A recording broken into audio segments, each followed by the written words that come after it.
نے چھوڑ دیا نا, کتے پال رہے ہیں, وہ کتے کیوں پالتے ہیں؟ وہ بہت سے انگریز ہم لوگوں پر اعتراض کرتے ہیں کہ کتا اتنا وفادار جانور, تم اس سے دل کیوں نہیں بہلاتے؟ ہم کہتے ہیں انسان سے زیادہ وفادار نہیں ہے.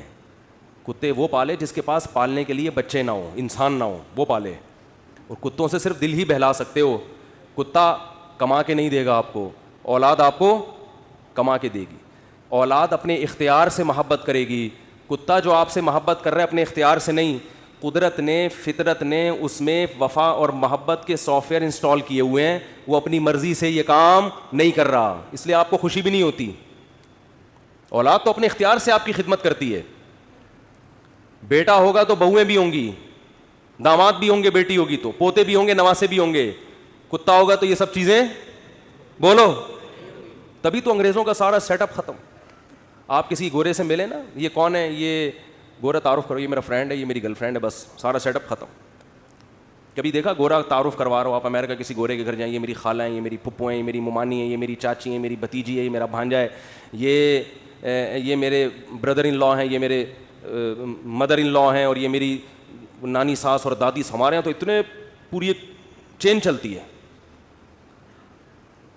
انگریزوں کے یہاں یہ تکلف نہیں ہے. میں ہوں یہ پتہ نہیں کون ہے, اتفاق سے کل اس سے ملاقات ہو گئی تھی, دوستی ہو, اس سے زیادہ رشتے نہیں. ایک عدد اماں ہوتی ہیں, وہ بھی اولڈ ہاؤس میں. وہ بھی کہاں ہیں؟ اولڈ ہاؤس میں. تو وہ کتے اس لیے پالتے ہیں, اس لیے نہیں پالتے کہ وہ کتوں کی وفا سے ان کو بڑا اچھا لگتا ہے, اتنے وفادار ہیں. کتوں سے ہی سبق سیکھ لینا چاہیے انگریزوں کو کہ کتے تمہارے ساتھ وفا کر رہے ہیں, تم اپنے باپ کے ساتھ وفا نہیں کر رہے. سمجھ رہے ہو نا, یہ تمہارے ساتھ وفا کر رہا ہے اور تم اپنے باپ کو اولڈ ہاؤس میں جمع کرا رہے ہو. کتا نہیں جمع کرائے گا بڑھاپے میں تمہیں, وہ کہے گا جیسا بھی ہے برداشت کروں گا.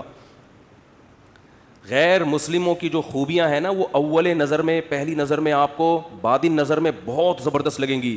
جب آپ ان کی گہرائی میں جاؤ گے تو آپ کو لگے گا ان دلوں میں تیل نہیں ہے. یہ صرف اوپر اوپر کے اخلاق ہیں.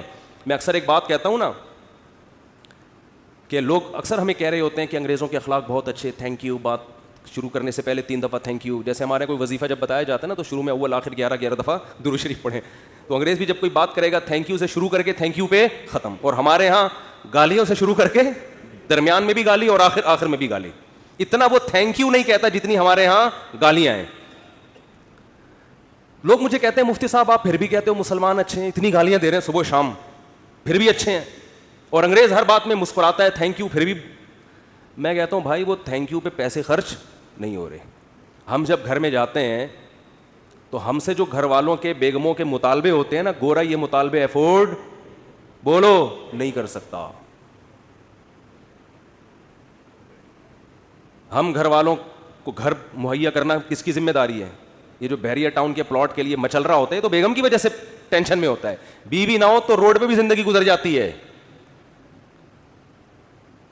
گھر کروڑوں روپے کا گھر لے کے دے گا, بچوں کے لیے پراپرٹی خرید رہا ہوگا, میں مر گیا تو بچوں کا کیا ہوگا. انگریز کرتا ہی ہے کہ میں مر گیا تو بچوں کا کیا ہوگا. کہ گورنمنٹ پالے گی, میں تھوڑی پالوں گا.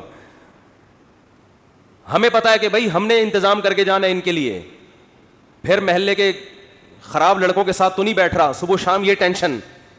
دعائیں کرا رہے ہوتے ہیں مولوی صاحب کے پاس, مولوی صاحب دعا کرو میرا بچہ آج کل چرسیوں میں اٹھ رہا بیٹھ رہا ہے, دعا کرو کچھ انسان کا بچہ بن جائے. گورے کو یہ ٹینشن ہوتی ہے. کبھی دیکھا گورا پادری کے پاس گیا ہو کہ میرا بچہ جو ہے وہ چرسیوں میں آج کل بیٹھ رہا ہے؟ پادری کہے میں تو خود پیتا ہوں.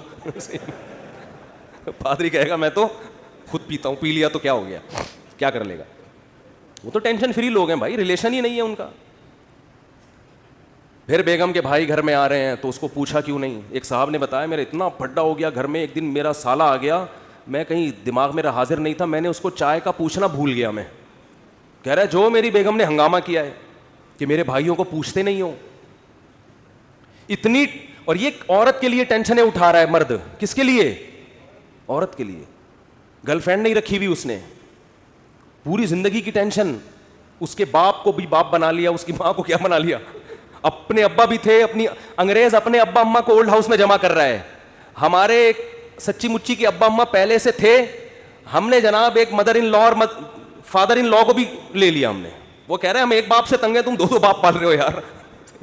اور میرے فلسفے پر عمل کرے تو 5 باپ, اگر میرے فلسفے پر آ جائے 5 عدد مائیں اور 5 عدد باپ, اور ہول سیل کے حساب سے سالے. سالوں کی تو کوئی انتہا ہی نہیں ہے نا. گرل فرینڈ کا بھائی آپ کے معاملات میں دخل اندازی بولو نہیں کرے گا کہ تم نے قائد اعظم کے مزار کا ٹائم لیا ہوا تھا, پہنچے کیوں نہیں. کبھی ہوتا گرل فرینڈ کا بھائی آپ کو فون کرے, یار میری سسٹر سے تمہاری دوستی اور تم ٹائم اس کو دے نہیں رہے. اس لیے گورا گرل فرینڈ رکھتا ہے, مسلمان نکاح کر کے ٹینشن لیتا ہے. جب آپ نے نکاح کر کے کسی عورت کو گھر لے آئے, ٹائم پہ گھر نہیں آ رہے, سالے کا فون آئے. سبھی تو اس کو سالہ کہتے ہیں, کباب میں ہڈی. سالے کا فون آئے گا تو آدمی جل کے کیا کہتا ہے سالے کا فون آ گیا, کہتا ہے نا, تو سالے کا فون آ گیا. میرے سامنے جھگڑے آتے ہیں, لوگ لڑ رہے ہوتے ہیں اپنے بہنوں ہی سے. ابے ہم نے تجھے اپنی بہن اس لیے دی تھی کہ تو ٹائم نہ دے, تو سارا دن گٹر کے ڈھکن پہ بیٹھا رہتا ہے باہر, 2 بجے اٹھ کے آتا ہے, اس لیے دی تھی. لوگ کہتے ہیں نا, یہ ٹینشن بھی کون اٹھا رہا ہے؟ مسلمان مرد ہے بھائی. کون اٹھاتا ہے یہ؟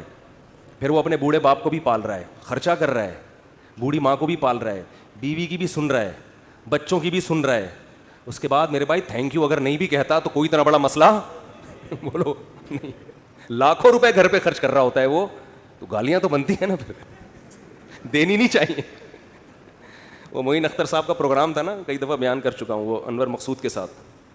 تو انور مقصود نے معین اختر سے پوچھا کہ آپ کے ماموں کیا کرتے ہیں. پہلے معین اختر سے پوچھا کہ کیسا چل رہا ہے. انہوں نے کہا کہ اللہ کا شکر ہے, نلکوں میں پانی آ رہا ہے, لوڈ شیڈنگ بھی نہیں ہے, سب سیٹ چل رہا ہے. اس نے کہا پہلے پاکستانی ہیں جو اتنے اچھے حالات بتا رہے ہیں, کہاں رہتے ہیں؟ اس نے کہا دبئی میں رہتا ہوں میں. اس نے کہا دبئی میں رہتا. پھر اس نے پوچھا کہ آپ کے ماموں کیا کرتے ہیں. اس نے کہا گالیاں دیتے ہیں. ماموں کا کام صبح سے شام کیا ہے؟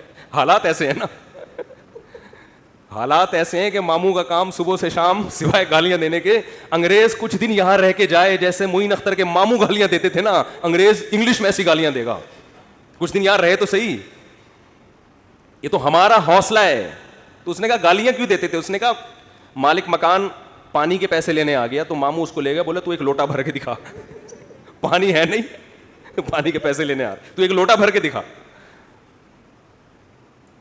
کہہ رہے بیٹھے بیٹھے لائٹ چلی گئی, تو ماموں نے بلب کے رشتے داروں کو گالیاں دینا شروع کر دی. بلب کے رشتے داروں کو. تو ہم جس ماحول میں رہتے ہیں, مسلمان کا بہت بڑا ظرف ہے. وہ ایک عورت کے لیے بڑی قربانیاں دیتا ہے, بڑی اس کو عزت کے ساتھ گھر میں لے کر آتا ہے. اس کے بچوں کی کفالت, اس کے باپ کو عزت دینا, اس کے بھائیوں کو عزت دینا, اس کی ماں کو عزت دینا. تو میرے بھائی اس کے بعد اگر 4-6 گالیاں کبھی وہ نکال دے, تو ہمارے نبی صلی اللہ علیہ وسلم نے عورت کو حکم دیا ہے کہ وہ اپنے شوہر کی فرما برداری کرے. نبی نے کیا فرمایا؟ یکفرن العشیر, شوہر کی نافرمانی کرتی ہیں. وہ نافرمانی کیا فرمایا؟ ساری زندگی احسانات کرتا رہے گا, اگر کبھی اونچ نیچ ہو جائے تو عورت جواب میں کہتی ہے ما رأیت منک خیرا قط, اللہ کی قسم میں نے تجھ سے کبھی کوئی خیر نہیں دی, میں تو آپ سے شادی کر کے پچھتا رہی ہوں. اور پچھتاتی بھی 3 بچے پیدا ہونے کے بعد ہیں کہ جب آدمی کے پاس اس سوال کا کوئی جواب بنے ہی نہیں کہ اب پچھتا رہی ہے, تو بھائی ریورس بچے کہاں لے کے جاؤں گا میں. وہ صبر کے علاوہ اس کے پاس کوئی آپشن نہیں ہوتا. تو ایسے میں اگر انگریز یہ ٹینشنیں اٹھائے, بوڑھے باپ کی بھی, بوڑھی ماں کی بھی, اور بیوی کی بھی, اور بچوں کی بھی, اور سالوں کی بھی, اور ساس کی بھی, اور سسر کی بھی, پھر دیکھتے ہیں تھینک یو سے بات کیسے شروع کرتے ہیں اور تھینک یو پہ کیسے.